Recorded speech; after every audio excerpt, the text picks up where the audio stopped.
there's a way to make an entrance. This is my destiny. It was now a conspiracy of witches. Download Veely today. June 1944. The Second World War had reached a critical moment. The only way to stop Hitler in his tracks and to reclaim lost territory was to launch the largest seaborne invasion in history, the moment that became known as D-Day. You are about to embark upon the great crusade toward which we have striven these many months. The eyes of the world are upon you. The hopes and prayers of liberty-loving people everywhere march with you. The D-Day invasion was spearheaded by paratroopers. Leaping into the unknown, their job was to prevent enemy reinforcements. Without their actions, Allied victory in the West would not have been possible. I have to tell you, everybody says we're heroes, and that isn't true. We volunteered to do this, we trained to do it, and we were paid to do it. That does not make you a hero. There could have been no spearhead and no paratroopers without the workhorses of the sky, the Douglas C-47s, the airplanes that flew in their hundreds across the English Channel to Normandy, charged with delivering the airborne divisions to their rendezvous with destiny. One airplane had to lead the way.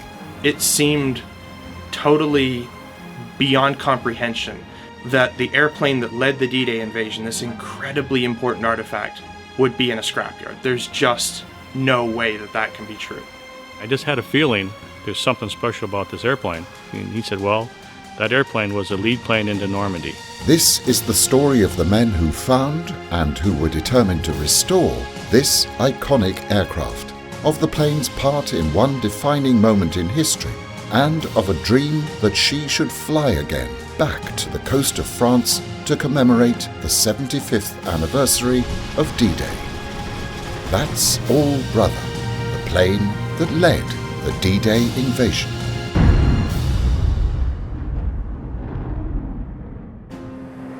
At the end of May 1944, the whole of northwestern Europe was under Nazi control. But that was about to change. For the invasion to stand any chance of success, it was imperative that the Allies first secured strategic objectives behind enemy lines. The only way to achieve this was to drop troops in from the air.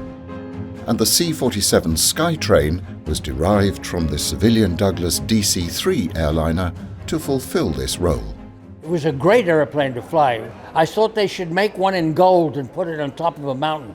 But I love the airplane. It's the most forgiving airplane in the world. And, well, you know, it wasn't made by mistake. Without the C-47, you don't have any paratroopers. We're not very emotional, but most of us are emotional about a C-47. I can't explain it. Most of them would give the right arm to ride in a C-47 today. Over 10,000 C-47s were built between 1943 and 1945, and it proved to be one of the most durable and successful of all transport planes. Just as these planes were being built, new shock troops had to be trained in this new form of combat. And so, in time, were born the paratroopers of the 82nd and 101st Airborne Divisions. The least miscalculation or any problem, you're out. They sent you to 27th Infantry Division. Had us all sit on a hillside one day and said, I hear you people aren't happy. Yeah. You don't like the food? No. You think I'm too hard on you? Yeah. He said, well, I'm going to tell you, it's going to get a hell of a lot worse before it gets any better. And then he walked away. And that was it. But when we got to combat and saw how he operated, there isn't a man wouldn't have followed him to hell and back. But what of the plane that led the invasion, the very tip of the spearhead? She was neither remembered nor accounted for. Had she, in fact, been lost to history? Apparently, no one knew. Then, by chance, two military historians, Matt Scales and Ken Tilley, found themselves in possession of some key evidence that might help to resolve the mystery of the missing plane. I heard a rumor that a member of our squadron had flown the lead C-47 on D-Day. And I thought, and I knew who the pilot was, John Donaldson. He had been a member of my squadron since 1924. And so when I hear this rumor, I said, no, that's the wrong kind of plane. It's the wrong part of the world. So I said, can we figure out, where this rumor is coming from? Okay, he didn't fly a Pathfinder aircraft. Okay, well, what's the main wave, the lead wave behind the Pathfinders? Find out that it's the 438 Troop Carrier Group. And so Ken takes me up to the third floor of the archives, and we pull the 438's history. And there's a picture of John Donaldson as the commander of the group. And it says, Colonel John Donaldson, along with Lieutenant Colonel David Daniel, took off in C-47 4292847. And we were floored, because it's very rare for even partial tail numbers to be listed in histories. It's unheard of for full tail numbers to be listed in histories. And so when we saw that, my attention at that point immediately shifted to the aircraft. Having established that John Donaldson had indeed transferred squadrons and flown the aircraft that led the invasion, Matt then set about tracing the serial number, 4292847. To his surprise, he discovered that the plane still existed, but her fate was uncertain. She was in the boneyard at Basler Turbo Conversions at Oshkosh, Wisconsin, where many airplanes are given a new life, but only after major, irreversible modification.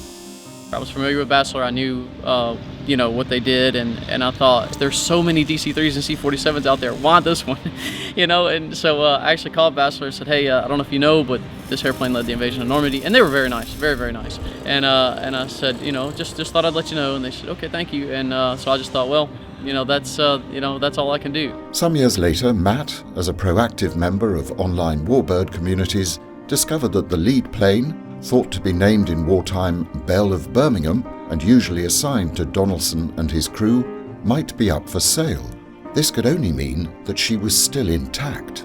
By good fortune, a member of the Commemorative Air Force, the world's largest flying warbird collection, was then alerted to the story. I read a blog article from Whitman Regional Airport in Oshkosh, and it seemed to be saying that the aeroplane that led the D-Day invasion was sitting in the boneyard at Basler.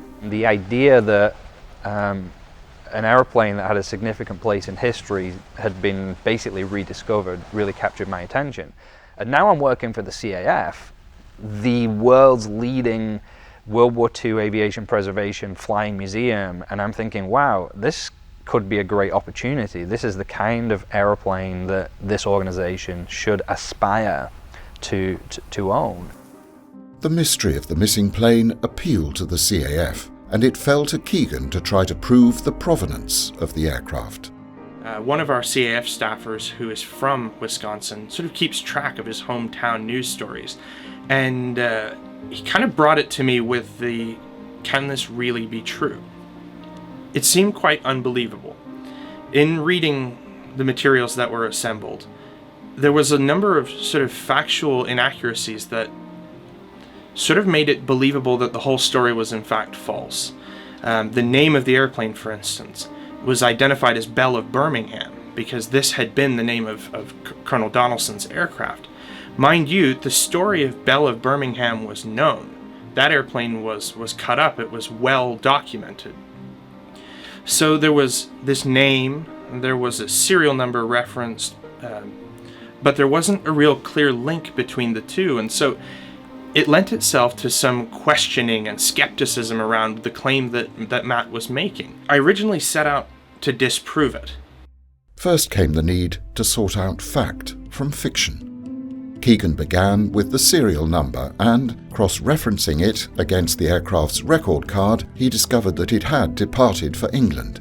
He also confirmed that, as part of the 9th Troop Carrier Command, she belonged to the squadron of planes that was to drop the first regular troops into Normandy. What Keegan needed now was one further piece of evidence confirming Matt's findings that this was the lead plane. One afternoon while we were searching, we stumbled into a company that has been digitizing films, possessed by the National Archives here in the United States. And in one such search, we did find the serial number 4292847. The film was shot on the night of June 5th, right before the D-Day invasion began. And so we watched the film reel and realized only a couple minutes in that we were looking at 4292847 as the lead ship. The film showed the airplane, showed the generals sending it off. The film was that single piece of information that allowed us to confirm that the airplane had led the D-Day invasion. So how did this detailed archive footage, shot the day before D-Day at the airbase from which the first planes left, come to be filmed?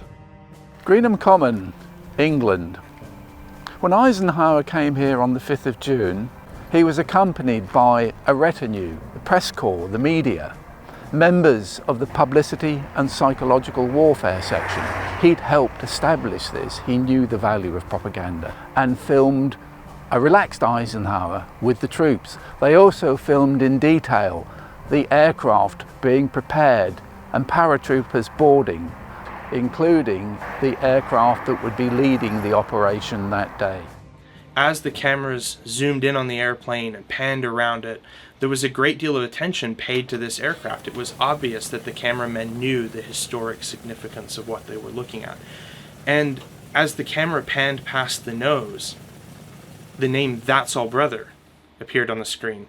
And at that one instant in time, we realized, wow, this is its name. This is the story. This incredible airplane has been lost. And we're sitting here, and it's been found.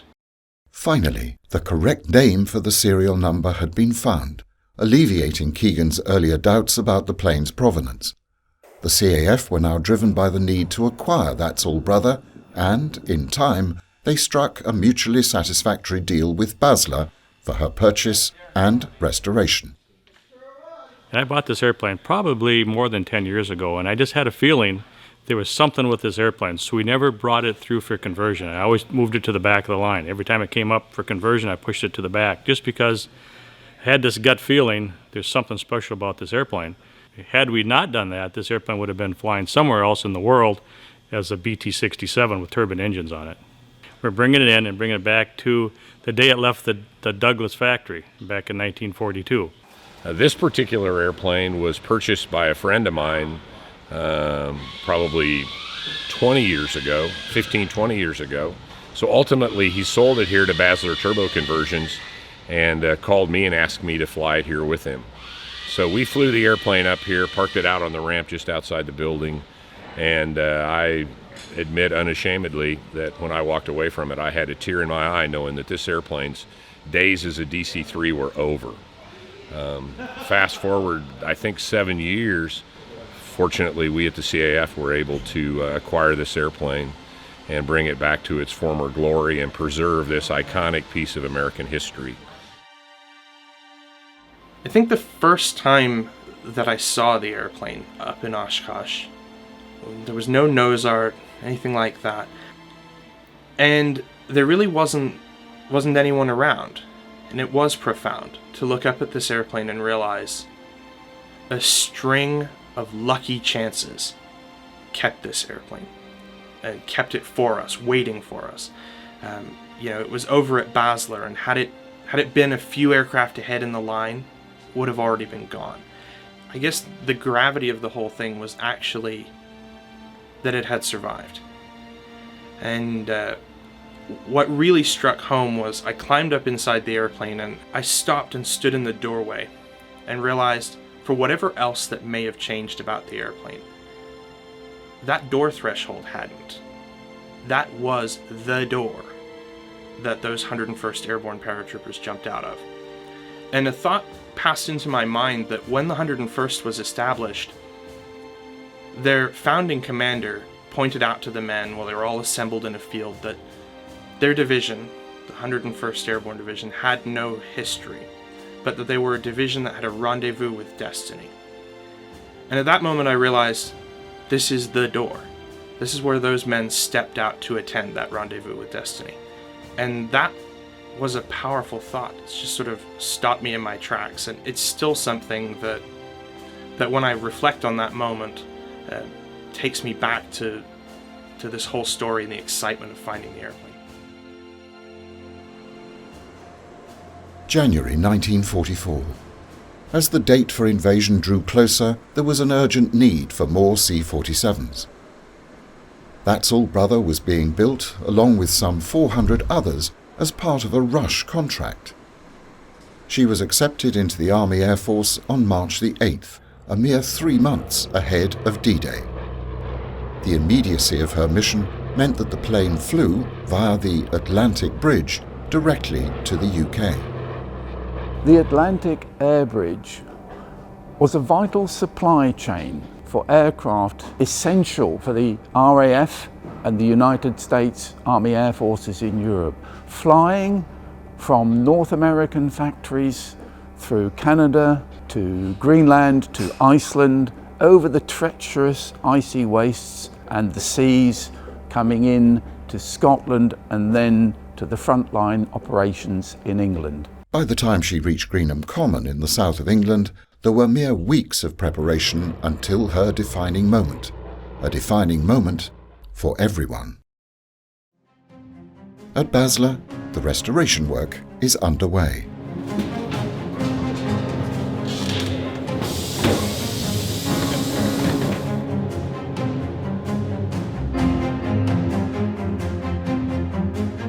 Thankfully, the folks here at Basler, because of their work on the BT-67 turbo conversions, they have all of these parts in stock.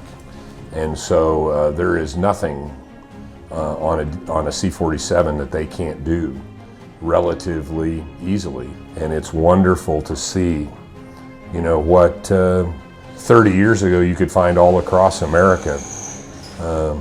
It's really exciting to be in a place like this and see the hands and the minds and the talent that exist in this restoration process.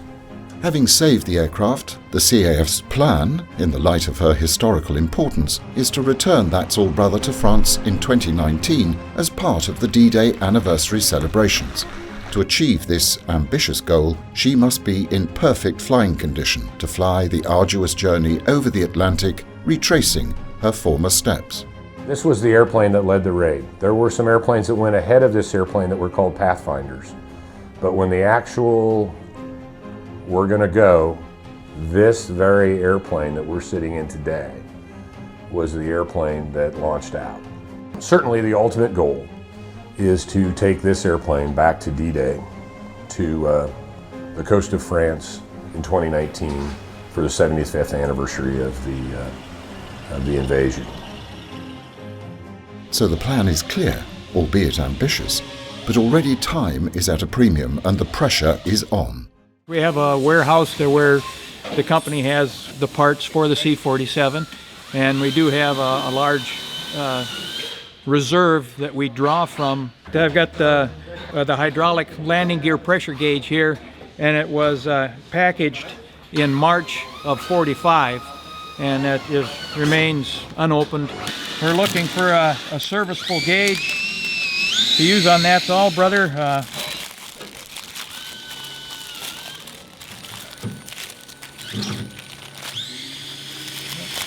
This one I'll have to go out and look again for another one. On such small but vital details do these restorations and ultimately lives depend.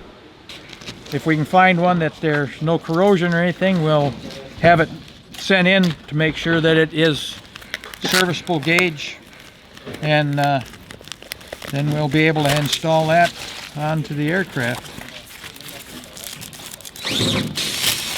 Now this one looks in better shape than the first one that I had opened. Don't have the corrosion on it, so this would be a candidate to send in and have it tested and certified. The planes that preceded the main paratroop drop were called Pathfinder Aircraft. Their mission was to drop Pathfinder units to establish the drop zones and set up radar systems to guide the main paratroop force. They told us everything about the airborne operation, what time they were hitting the beaches. We knew pretty well the whole scheme of what was programmed. And it's just as well we did. We only lost one plane in Normandy, and we got the whole crew and all the parachutists back, because the plane ditched. It got hit by anti-aircraft fire, put out an engine from the island of Sark. And they landed in the water right next to a Canadian Corvette. They've got their feet wet, but they stepped off onto the nets, was off the side of the Corvette. The Corvette had to sink the airplane because it was a hazard to navigation. I saw it as the beginning of the end. Following the Pathfinder units came the first wave of paratroopers. However, by then, the weather and enemy activity had significantly worsened. We went across the channel. There was high cirrus clouds, so you could still see the shadows on the water below. And of course, you got all this equipment on you, and you know, in your pockets and everything, and it's pushing into you, and very uncomfortable. And then you've got bullets coming up through the floor and going out the ceiling, and you see that going on, and you think, you know, should I get up and move here? Well, how about over there? I don't know. And then somebody gets shot, laying on the floor, and you look at the guy and you think, damn. Let's get it. Everybody says, let's get the hell out of here. Come on, let's get out of here. That's what they did. They said, hey, we want out. Let's go. Let's go. What's holding it up? Your adrenaline is running, and if you can't assuage that adrenaline, it ruins you. It's hard on you, mentally and physically. And so you're sitting there and you can't do anything about it. And so the instinct then is to get away from the position you're in. Getting out that door looks better than staying there. And that's the feeling of everybody.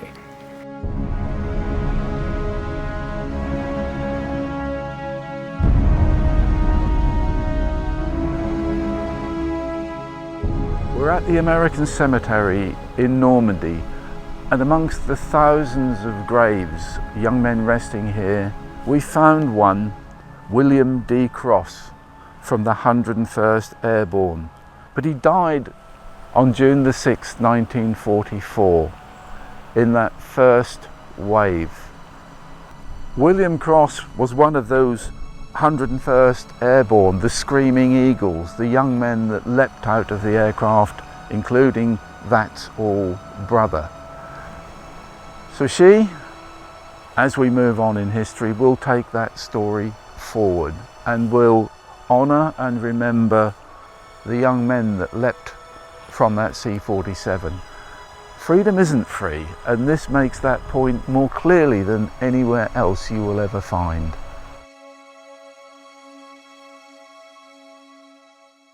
This airplane at some point in its life had an executive interior in it, and insulation was fitted between these bell formers here, and then an interior was put in, and when it was converted back to a freighter, and they put a cargo liner in here and failed to take out the insulation.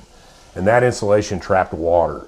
So from the floorboards to the ceiling, the entire airframe that we're sitting in right now was riddled with corrosion. We can't clean this up and reuse it. We definitely have to make a new one. We've got it's cracked there, it's got some corrosion cracking in here, and we just can't repair that part, so we're going to make a brand new one. We don't happen to have these in stock at all, so we have to produce this again. So this is another example where we have to take this original part, we'll put it on a piece of phenolic, we'll trace it out, we'll grind it out, we'll grind all the correct angles on it, we'll make another template, and then we'll form it, and then it'll go through our inspection process, and then it will go on our airplane. We're going to tear out all of the electrical wiring in the airplane and start from scratch. So the engines will come off shortly. That's a relatively straightforward process. They'll go out and they'll be overhauled and brought back and put on. You know, there's still a lot of radial engines in service, both in the commercial service and in the museum / airshow warbird community. So we have good access to good overhaulers, and that piece is fairly straightforward. Again, the most challenging part is money. The team at Basler were hoping simply to recover the original ailerons, but after removing the old fabric and having cleaned the metal, they discovered they needed a much more thorough and time-intensive restoration.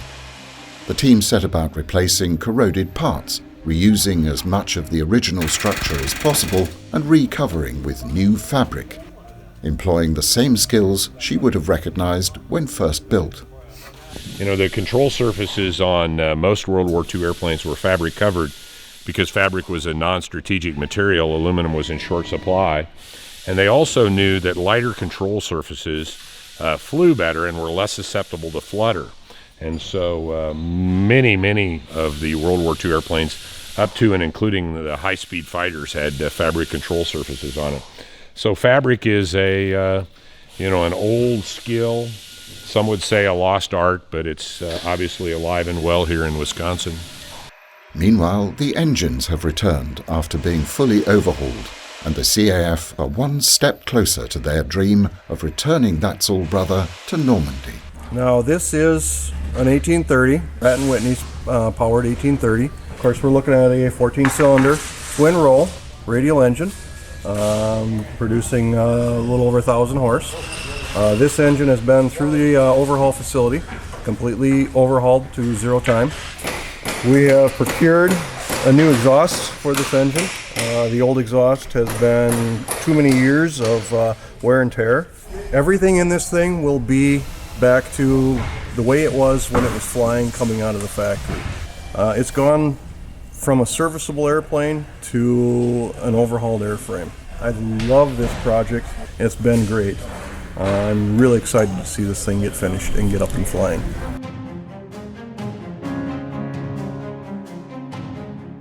We're very close to installation of the remaining cockpit items, control column, connecting up flight control cables. We're in the process of doing the hydraulic and engine fuel plumbing. Following that, we'll have to run control cables and engine control cables as well as flight control cables. The engine has proven itself to be a workhorse, and this engine is expensive nowadays to overhaul or maintain, but it is really amazing if you stop to consider the engine itself, that it was designed in a time before computers and all that. So the men that not only flew it but designed it was a great generation of men. I carried about 125 pounds on me, and I weighed 132. And some guys carried more than that, some of the bigger guys. We carried a mine. Everybody carried a tank mine. We carried about 6 grenades. We all carried about 50 feet of primacord. Most of it wrapped around our helmet. We carried 12 blasting caps in our pocket. Now in civilian life, you can't even have those in the same vehicle. When you go to buy them, you can't carry caps and explosive in the same thing. We carried them right on us. We also carried C2, which was a very powerful new type of explosive. But I carried an M1 rifle. All the non-coms carried a folding stock carbine, 30 caliber carbine. And we carried 3 days ration. That means 9 K rations. And whatever else we wanted in way of equipment. We're supposed to carry socks, but nobody did. I didn't take my boots off for the whole 30 days, and when I took them off, there was no socks. It was like Jell-O, and I just took it like that and sloughed it off my feet. Back at Basler, and just in time, attention turns to the wings. Along with the engines, these are the final major components to be fitted, and consequently allow the team to focus more closely on her authenticity in every detail. In the sort of landscape of warbirds, it's really interesting to observe where people's attentions and where their interests lie. If you're restoring a P-51 Mustang, you can find out the exact proportion of lamp black that was applied to the zinc chromate at North American in Inglewood, so that your Mustang can come out as a Concours winning Mustang, And you can do a similar thing with a B-17, but it hasn't been done with a C-47. They're sort of the forgotten warhorse of the war years. They carried all these men, they carried all the air cargo, they ferried the wounded back out of Normandy. In the specific case of That's All Brother, it participates in every major Allied airborne operation in the remainder of the war following D-Day. And what you can't find anywhere is any of that information. There's no book written on how to put the airplane back together or how it looked during the war. They were so ubiquitous, they went through a dozen different cockpit configurations. They soldiered on for so long after the war that there isn't one out there that survives truly unmodified, out there flying. And so for us, surveying the scale of the task and the importance of the airplane, it became really evident that if there ever was an airplane that needed to be showcased in its D-Day configuration, this would be that airplane, and that it was high time that a C-47 was restored to its wartime configuration as a tribute to the men and women who flew them. The young airmen sitting in the cockpit of the C-47 faced fear. They faced the fear of anti-aircraft fire. They were at low altitude. Light AA fire could hit the aircraft, pierce the thin fuselage, and the pilots could sense the agitation of the paratroopers in the rear who wanted to get out and fight. And as the aircraft disgorged its parabundles and paratroopers, the centre of gravity shifted, the weight altered, the aircraft would rise. They had to keep the plane in formation and under control, and adjust and react to trim the C-47 as it shed its load over the battle zone. Many young men were lost. C-47s could be seen going down, but their job was to focus, to make sure that they got their aircraft over the drop zone.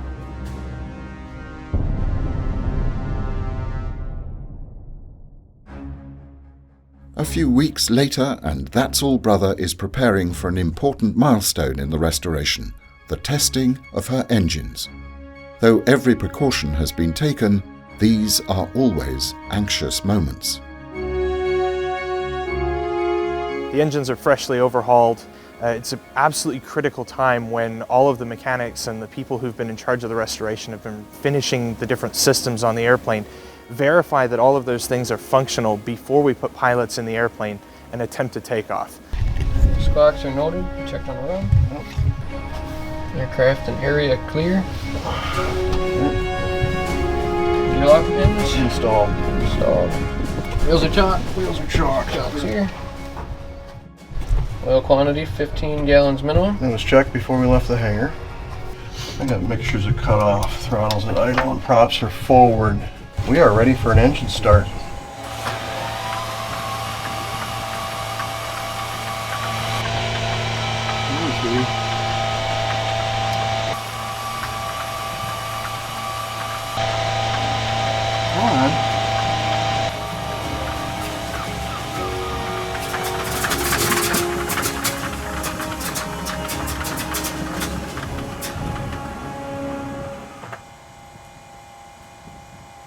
Dave, are we ready to make history again? I think so.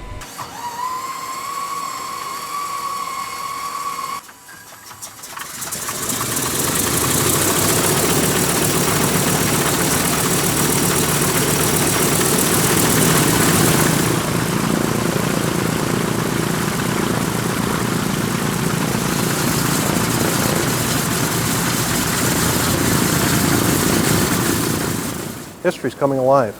It is absolutely outstanding. There really is not a lot of maintenance left to be done. We're really close for first flights.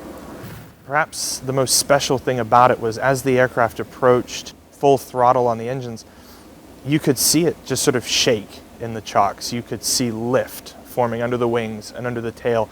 And as the airplane sat there jumping up and down, I don't think there was anyone among us who couldn't imagine how exciting it was going to be to see this airplane fly. The sentiment is that it wants to fly at this point. After 3 years of restoration and more than 22,000 man-hours, the airplane is ready, and we are very nearly ready to let it fly.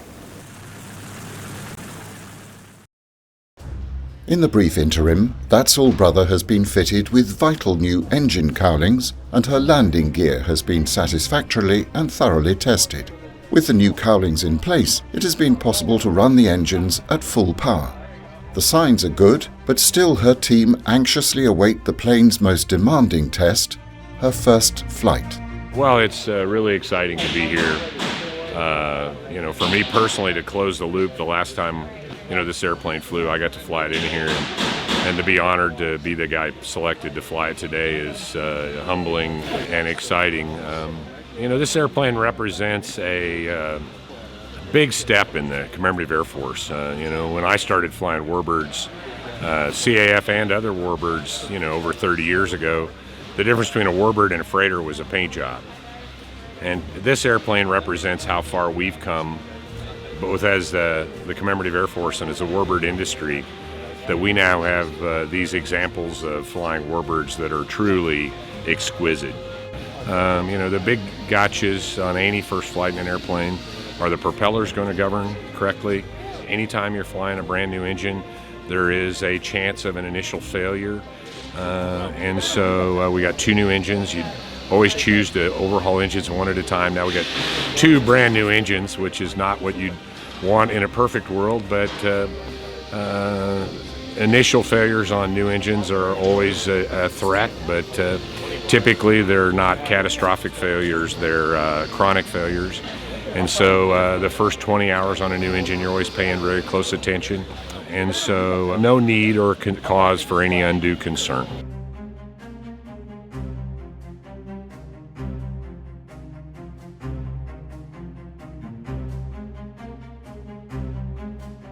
All right, welcome everyone to the first flight. Thank you everyone for being here. We're going to start off the safety briefing with the pilots. So Doug, Tom, are you guys ready to go? All right, aircraft from maintenance. Aircraft is ready to go. As far as the weather goes, we've kind of checked multiple sources. The weather's about as good as we're going to get in January in Wisconsin. So the snow that's out there right now is going to let off in the afternoon, so we should be able to get a good flight in this afternoon with adequate ceilings. The winds are 14 gusting to 20, but they're coming down the runway. Based on the direction, we plan on using the west runway, and we'll go with that. They are as prepared as they can be, and yes, every conceivable precaution has been taken. Nonetheless, there's no disguising the tension felt by everyone as the moment of takeoff arrives.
It is a piece of American history, very important, and it has to be treated as such with respect and a lot of care. We look at the temperatures, pressures, leaks, anything like that. Is it making power? And just an overall shakedown of the airplane. We expect to fly 30 minutes the first time, just to be sure that everything's working correctly. We'd like to get 3 flights on it today, but daylight may be an issue later. This was the airplane, the very airplane that led the raid. And I'm so proud of our organization, the Commemorative Air Force, that we've been able to bring it to this place. There's a lot of work to do, a lot of money that's got to be raised, a lot of volunteer work that's got to be done. You know, this is the beginning, not the end. As you can see, she needs a paint job. All the interior fitments need to be done. And the volunteers back at Centex Wing in San Marcos are going to get to work on that just as soon as we get it out of here. And look forward to having, the queen of the C-47 fleet as a member of the CAF.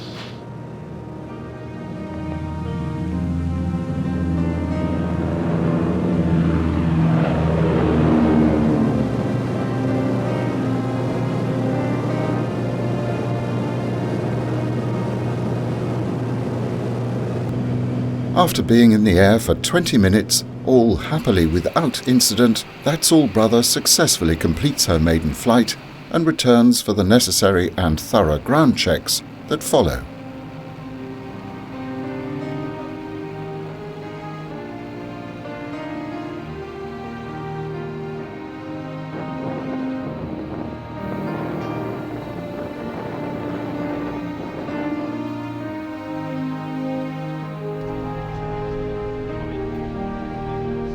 A magnificent flight. Great airplane. We have a winner here. He only had one job, and that was not to let me screw up, and he did his job. On behalf of the Commemorative Air Force, I'd like to give a big thank you to all the employees at Basler. You guys have done a great job. It's been a real thrill for me to watch your team get behind and get engaged and get excited about this project. And this airplane is going to lead you to a new place. And to the thousands of men who bailed out of C-47s and walked on the beach in Normandy on June 6th of 1944, hear, hear. Hear, hear. Hear. Her time at Basler now completed, That's All Brother is flown well over 1,000 miles from Wisconsin to the central Texas wing of the CAF in San Marcos.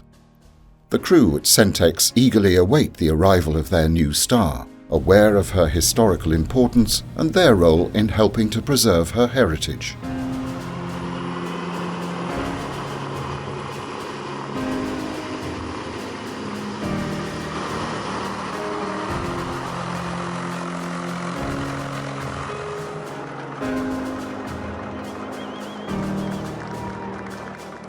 We're excited to have That's All Brother back here in Texas. As with any plane, especially one that's nearly 75 years old, there's always a couple things we got to work out.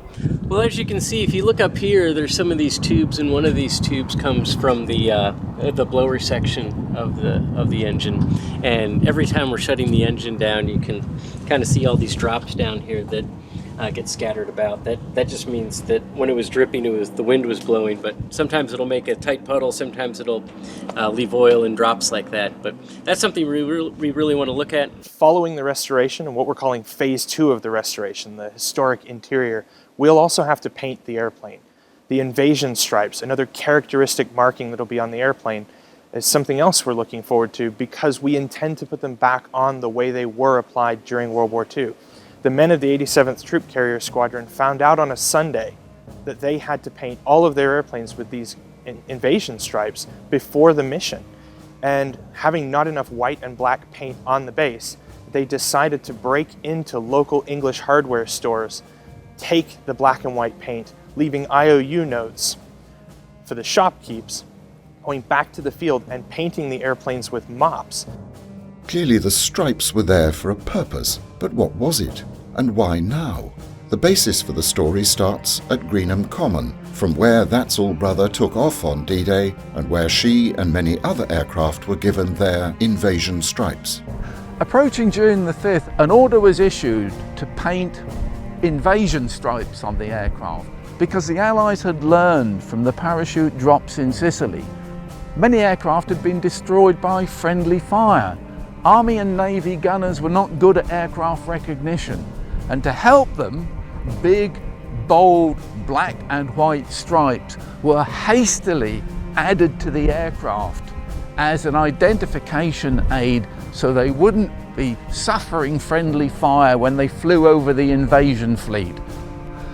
Now, of course, we recognize from the photographs these are iconic symbols of the invasion, the black and white stripes. They date that critical moment in history. Unpainted, it wasn't D-Day. Painted, it was D-Day. Overnight, the ships blossomed out in their new war paint. On D-2, invasion markings were applied. Another lesson from Sicily. The aircraft were prepared, the lead plane chosen, but she needed an experienced pilot, one to offer the leadership required for this crucial mission. John Manolin Donaldson, the man selected to pilot That's All Brother, was an inspired and inspiring choice. He was born in 1901 in Alabama. He joined the Alabama Air National Guard and swiftly rose to the rank of base commander, a role he performed at several US AAF bases across America. He was subsequently promoted to commander of the 438th Troop Carrier Group, training in Northern California prior to departing for England. He had shown in training great precision in group formation flying and, critically, the accuracy of dropping paratroops. Less certain is quite why he changed from his original squadron, flying anti-submarine patrols, to flying C-47s instead. Donaldson's a really, really interesting character. He actually became a pilot in 1924.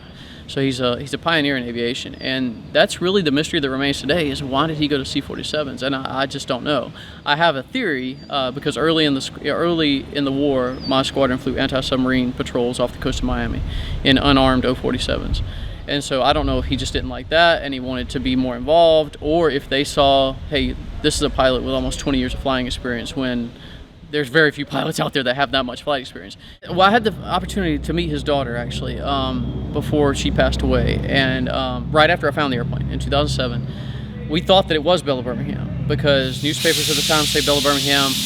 General Louis Brereton, commander of the 9th Air Force, his journal, which I have a copy of, it listed as Belle of Birmingham.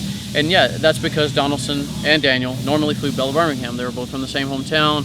We later found out Belle of Birmingham was likely Daniel's plane. We can't confirm that. It may have been Donaldson's, but we don't know. So how come Belle of Birmingham didn't lead the mission? One likely reason lies in the requirement for radar being fitted to the C-47s, which necessitated a hole being cut in the bottom of the fuselage. It may be that Donaldson was wary of Belle of Birmingham undergoing this surgery. So a recently arrived C-47 was selected and subsequently named. Donaldson's daughter is the one that told me, yes, he didn't want to cut the holes in Belle of Birmingham, and so he got this new one, and he's the one that named the airplane That's All Brother.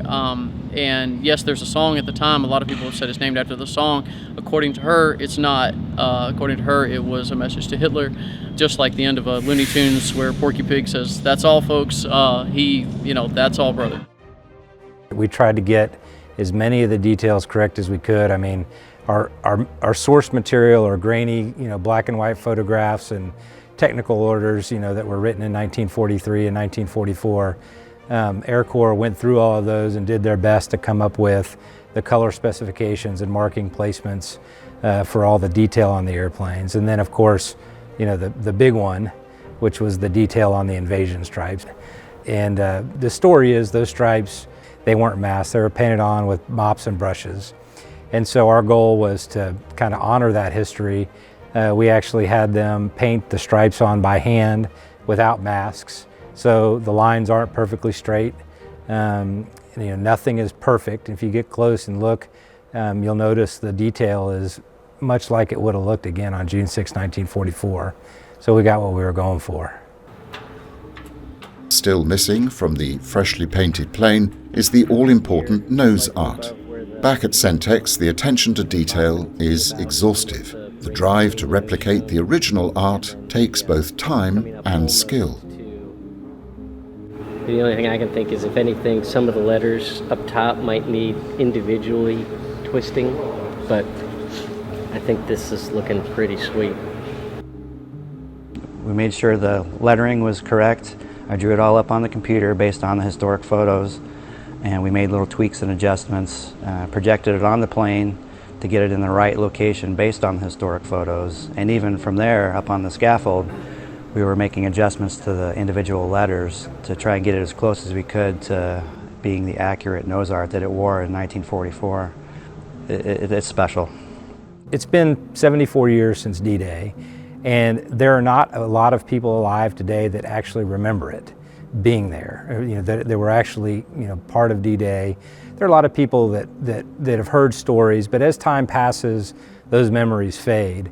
And what's cool about this project to me is that it's almost a rebirth in some ways of a D-Day veteran. So we're taking something that was old and forgotten and we're bringing it back to life and making it real again. And we're taking it back to where it had its greatest challenge and its greatest accomplishments. Oshkosh Air Show 2018. After great diligence and research, undertaken in particular by Matt Scales, the CAF have located many relatives of those who flew in That's All Brother in wartime. To mark her official relaunch, the families have been invited not only to see the plane for the first time, but to participate in an emotional memorial flight. My dad was a piece of history and we didn't really even know about it until about 3 years ago when we found all his photographs and his medals. I mean, we knew he was in the war, but he really didn't talk about it. And when we would ask questions, he would just say, well, I was in the war. He just briefly would say, oh, I went on leave to England, I went to France, but other than that, he really didn't seem to want to talk about it. Officer was squadron navigator while overseas, flying in lead position in combat missions. Participated in the paratroop and glider drop invasions of Normandy, southern France, Wesel, Germany, and Holland. Has flown as navigator on flights using dead reckoning, pilotage, radio, celestial, and radar navigation. We're going to be up for about 30 minutes, and what we're going to do is, once we're airborne and cruising at a level altitude, I'm going to give you a signal to disconnect your seatbelts. You can walk up to the cabin or the cockpit. If you do that, would you just please? No, we've got 13 people to get through. Get through that as fast as you can. Maybe we can do a second one. Anybody that's going in the back, no more than 2 in the back at a time. And when you sit back down, please put the seat belts on in case we have a bump or something, okay? Now when we get up there, we get everybody seat belted in, then I'll give you where the emergency exits are located, how to get out if we have an incident. We probably won't, but we want to make sure everybody understands where to get out, just like we do in the airlines. And we're going to have a good flight. I believe Tom Travis is going to tell you how and where we're going to go. I'm just going to turn him over to him. We're going to take off, go south, go right over the top of Oshkosh. And so get your cameras ready. It's a magnificent sight today. Lots of airplanes, lots of activity. And so we'll go down south of Oshkosh, turn around and come back. We'll be about 2,000 feet above the ground. So you should be able to get some good photos. We appreciate you flying with us again, and welcome aboard. He wants to do, so we can work that out.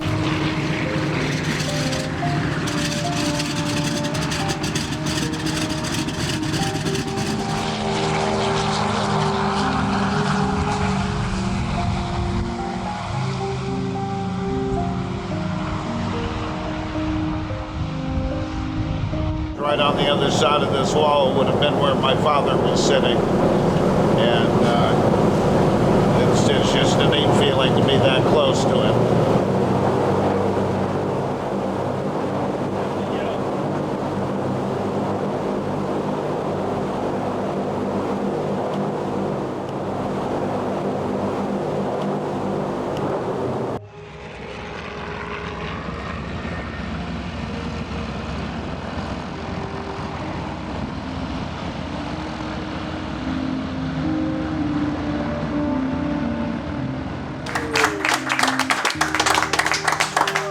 Between my military flying, my civilian flying, I've flown a lot of airplanes and a lot of time in the air, and this is definitely the most special flight I've ever been a part of, that's for sure. And again, all because of the family members.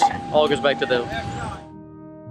It was very emotional for me to be on the plane today, and I actually sat down where he was sitting when we were flying, and it was very emotional for me. I broke down, and just to know that he was sitting there so long ago in that exact spot was a phenomenal feeling. Following the success of the flight, and to round off the official relaunch, an event is held in the evening to which relatives, friends and supporters are invited and celebrated. However, for the CAF, it is a bittersweet moment. I'd like to take just a moment to talk about a very serious situation that many of you have heard about. The mission to Normandy was planned to have 3 CAF aircraft make the historic journey across the Atlantic. As all of you know, Bluebonnet Bell had an accident on takeoff Saturday morning.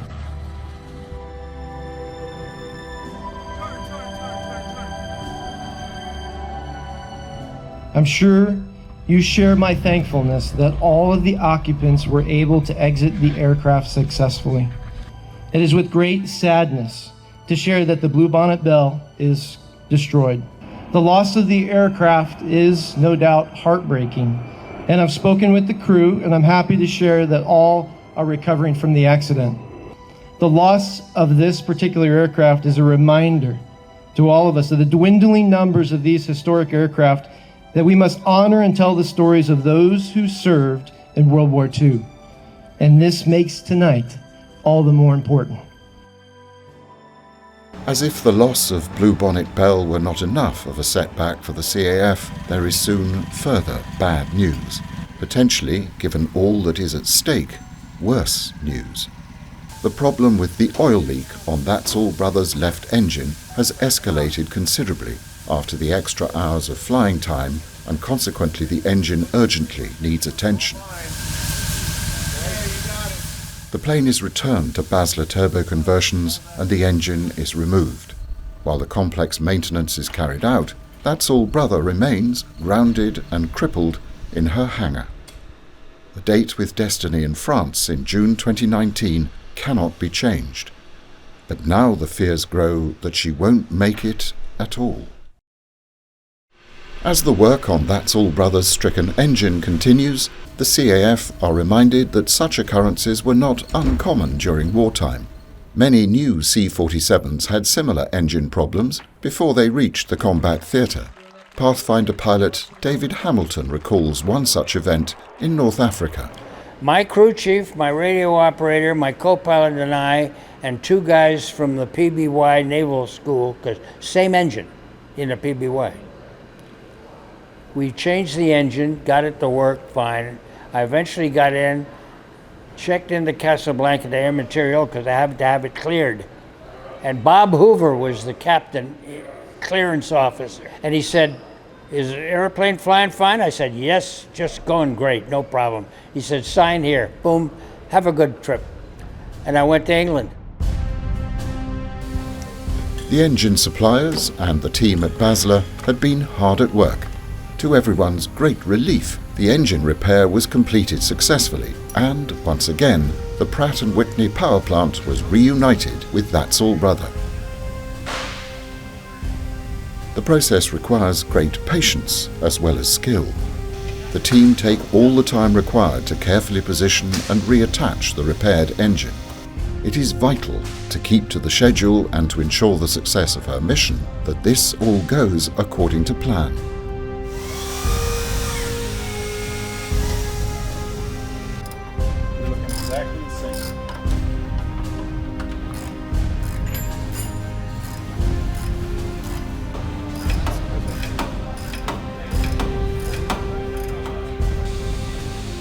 Central to the events that led up to D-Day and to events marking the 75th anniversary, Greenham Common stands as witness to all that went before. When Eisenhower arrived here, he had made a famous uplifting speech for the morale of the men. But Eisenhower had the weight of the world on his shoulders, and he knew beyond that morale-boosting speech, everything might fail.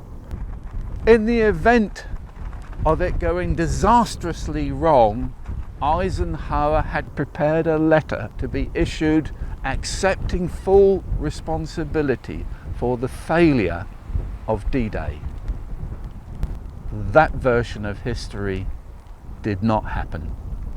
Not far from where I'm standing stood That's All Brother. The aircraft had been readied by the ground crew, working hard to make sure everything was as prepared as it could be for the vital mission being flown that night. The men were anxiously waiting to board. They knew they were going into combat and they had been waiting and preparing for hours.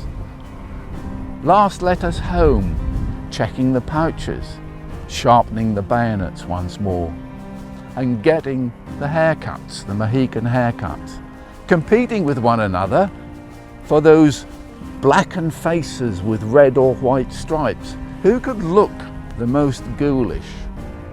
And then waiting to take off as the sun set on June the 5th, 1944. All the while in wartime France, the resistance had been on standby for many weeks, awaiting word of the forthcoming invasion.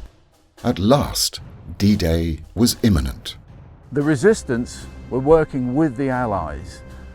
Communication was going backwards and forwards across the channel, and the resistance were waiting for a particular message. And that message came on the evening of June the 5th. Immediately they started to disrupt German communications, telephone lines cut, telegraph poles destroyed, train tracks blown up, trains misdirected, anything to disrupt and prevent the Germans bringing through reinforcements to assist the Allies.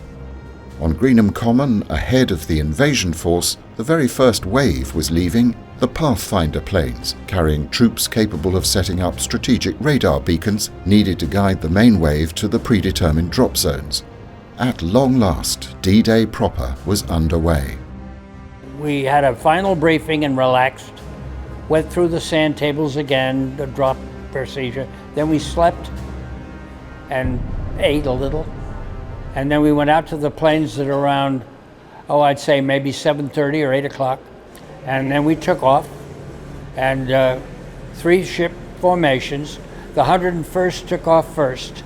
They had a little further to go. And the 82nd planes, 9 of us, we took off later. The last 2 planes were the drop zones for the glider landing. There was a fog bank, unreported, over the drop area.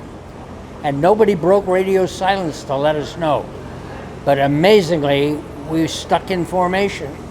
And drop zone T-Tear had 3 planes drop in there, and the drop was perfect. The flak was intense, but small arms. And I had lots of holes in my airplane, but mostly 25 caliber Schmeiser machine pistol, which will give you an idea of how low I was after I got rid of my troopers. Because I dropped my troopers starting at 800 feet, got down to about 680, then they pulled in the static lines and I hit the deck. And we had to lift our right wing to go by the church steeple of St. Mary Glees. And the only 101st had 1 drop zone where the plane had to do a 360 and go back, but it eventually, every Pathfinder landed in his drop zone. Going across, it was, you could look down and see all those ships down there, and you realized that this was the largest armada of ships that anybody has ever seen. People have asked me if we were afraid. No, we were not afraid.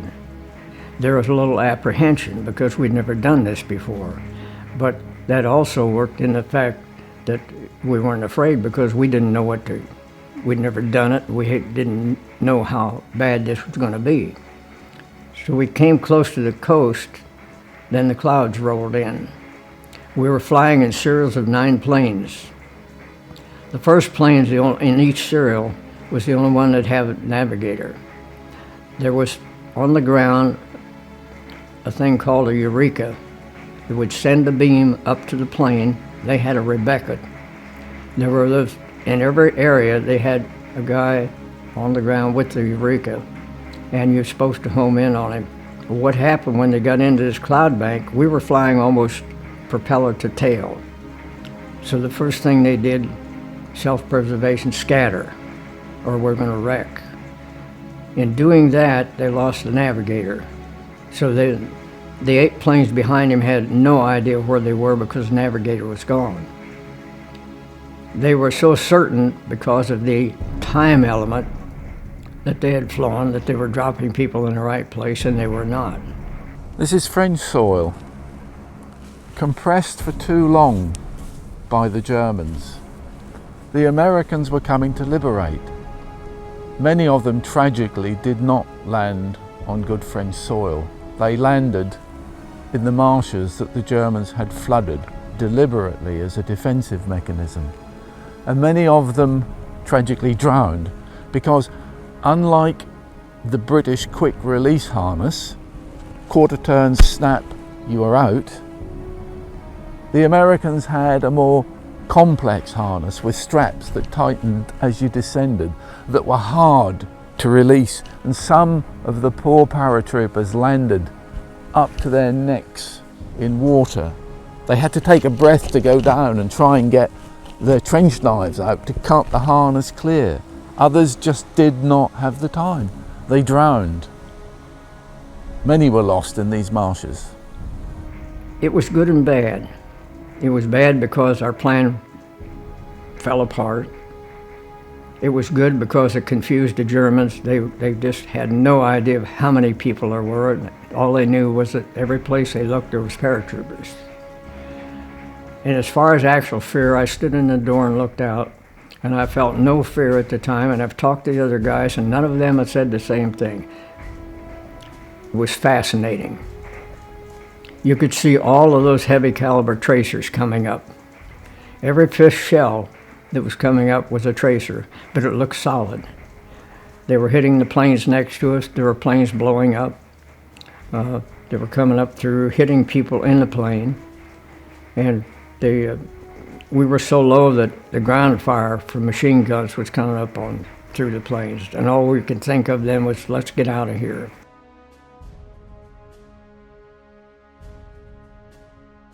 Despite the thickening fog banks and the associated challenges for the rudimentary radar, Donaldson found his way to the drop zone. Well, studying the maps, we think we're now on the spot where That's All Brother deposited the paratroops on board her aircraft. But she put, through Donaldson's courage, her men where they were meant to be. And that was the time, the green light and out. They were helpless. They feared as they leapt out of the aircraft and descended from the skies here that they would be machine gunned, and many were. In the darkness, they were trying to find one another. They had their little clickers. Was it somebody friendly? Hopefully you got a responding click. It would be one of your men. Then 1, 2, 3 others gathered. Around 75 of them made a textbook attack on Saint-Marie-de-Mont. They positioned machine guns to enfilade the enemy, and they went in, almost leapfrogging, building to building. And in a brief, fierce combat there, they took the church.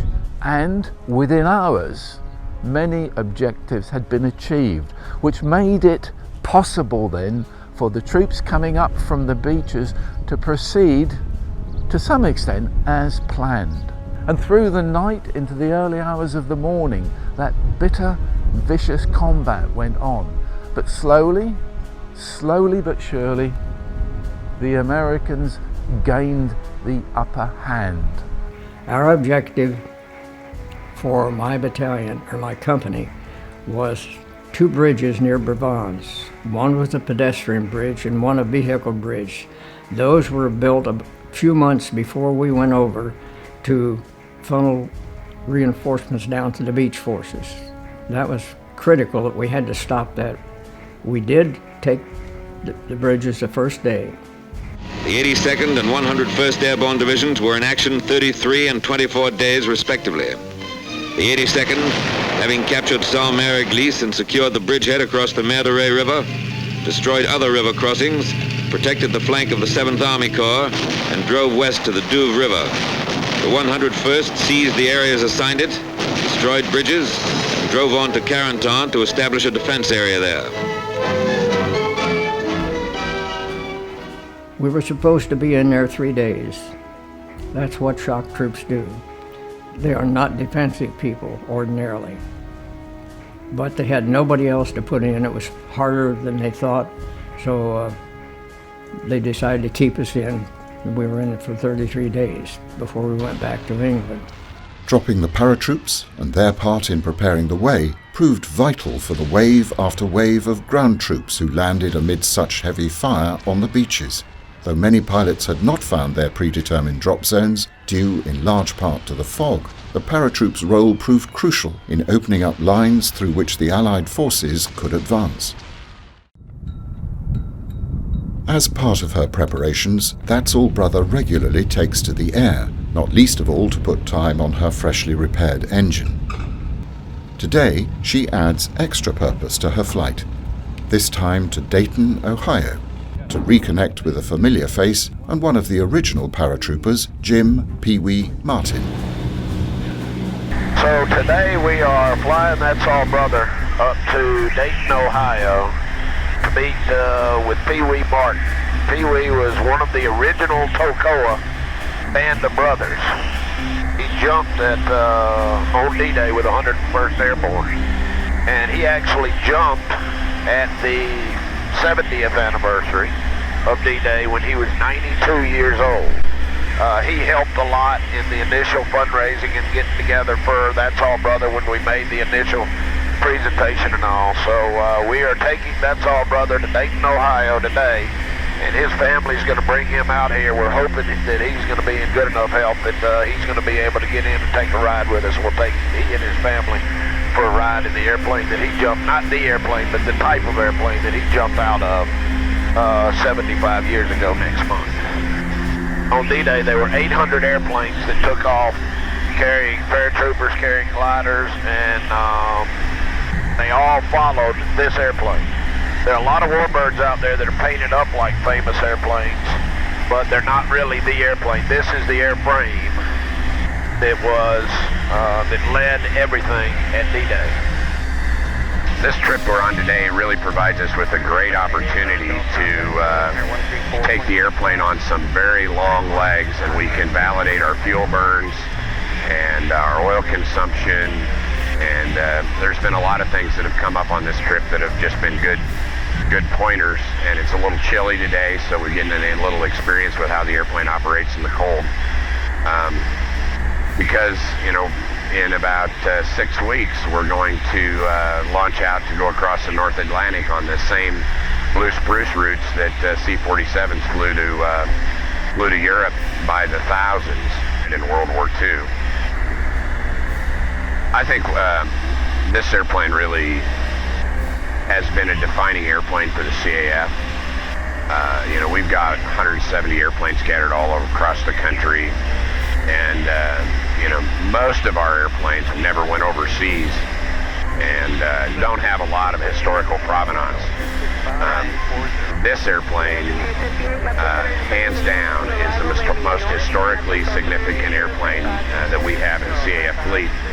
So I really think that's something new and really exciting for the CAF. Two concerns now are the temperature and visibility.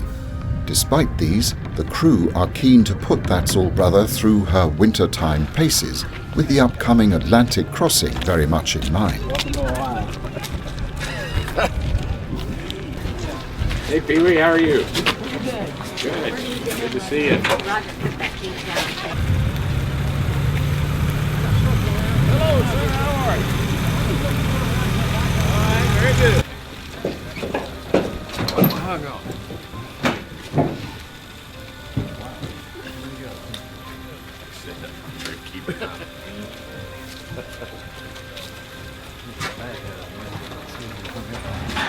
What do you think?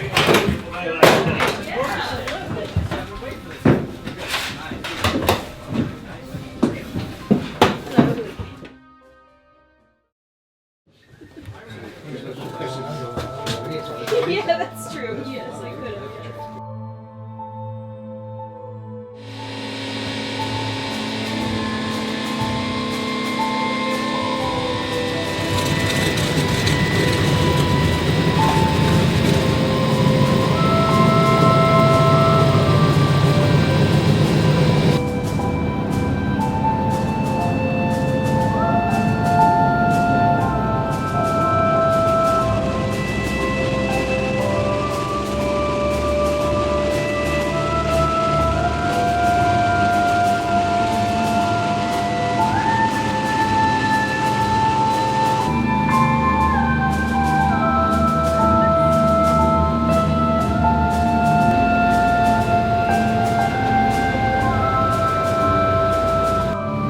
After a short but emotional flight, That's All Brother returns to the airfield and, with visibility mercifully improved, lands safely.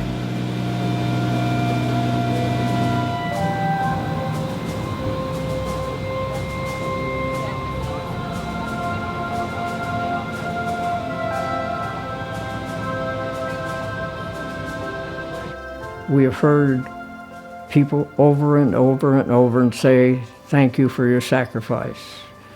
I have never considered my service a sacrifice. I have always considered it an honor and a privilege to have been a part of history. And I sincerely mean that, because I'm just a little guy, a country bumpkin, and all of a sudden I'm thrust in the limelight because I went to Normandy. See, and what's important now about all of this restoration and what you are doing right now is that we're going to be gone, and you're going to be the last people to have talked to somebody that's actually been there, and you're going to preserve that. You think about that. There is no glory in combat, believe me. There's no glory. There is afterwards, but not while you're doing it. I'm not usually emotional, but I'm emotional today. Bring whatever looks good. Okay. Thank you. And I thank all of you people. Well, thank you.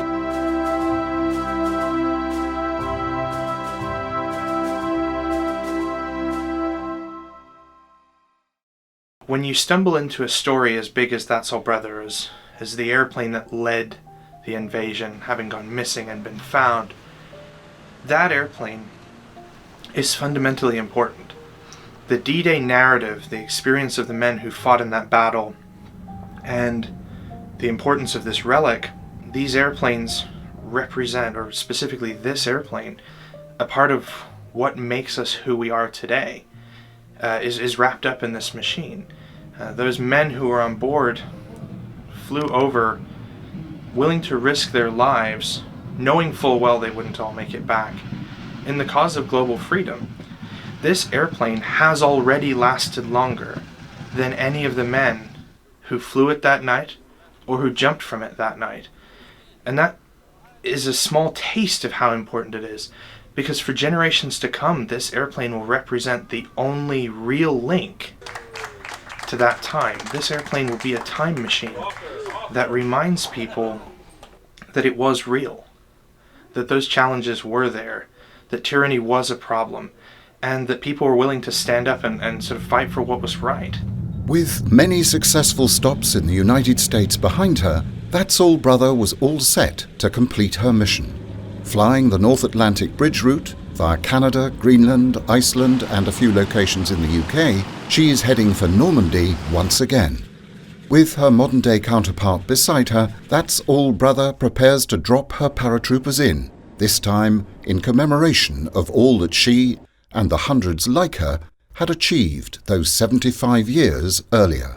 Since we acquired this airplane, the plan has always been to bring this airplane back to Europe for the 75th anniversary of D-Day. And now we're, on the eve of it. It's pretty spectacular. It's just hard to put in words how long this journey's been, but it's a great feeling to be here. And what's really exciting is how much attention that this event, all these airplanes coming together to go to Normandy, has really drawn a lot of public attention to D-Day and what happened 75 years ago just across the channel, and the sacrifice of those brave veterans, and the courage of the young Americans and Brits and Dutch that walked across the threshold of airplanes like this and walked off the LSTs into the surf on June 6th. Well, the key to it is those were kids. They were just kids off the farm, and they're stepping into the unknown. But they were up to the task, and it's our job to honor them and never let people forget the sacrifices they made to give us the freedoms that we enjoy today. That's the important part. It's been years of planning, years of work to get That's All Brother flying again. And able to come across the ocean, and we are all over the moon to finally be here. What we're doing today has no comparison to the level of danger they faced. And they did it out of a sense of duty for their country and to liberate occupied Europe. And we're here to celebrate all the achievements and all the sacrifices that they made. Soldiers, sailors, and airmen of the Allied Expeditionary Force, your task will not be an easy one.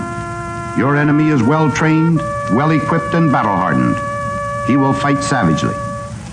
But this is the year 1944. Much has happened since the Nazi triumphs of 1940-41. The United Nations have inflicted upon the Germans great defeats in open battle, man to man. Our air offensive has seriously reduced their strength in the air and their capacity to wage war on the ground. Our home fronts have given us an overwhelming superiority in weapons and munitions of war, and placed at our disposal great reserves of trained fighting men. The tide has turned. The free men of the world are marching together to victory. I have full confidence in your courage, devotion to duty, and skill in battle. We will accept nothing less than full victory. Good luck, and let us all beseech the blessing of Almighty God upon this great and noble undertaking. When the actual we're going to go, this very airplane that we're sitting in today was the airplane that launched out. Everybody says we're heroes, and that isn't true. We volunteered to do this, we trained to do it, and we were paid to do it. That does not make you a hero.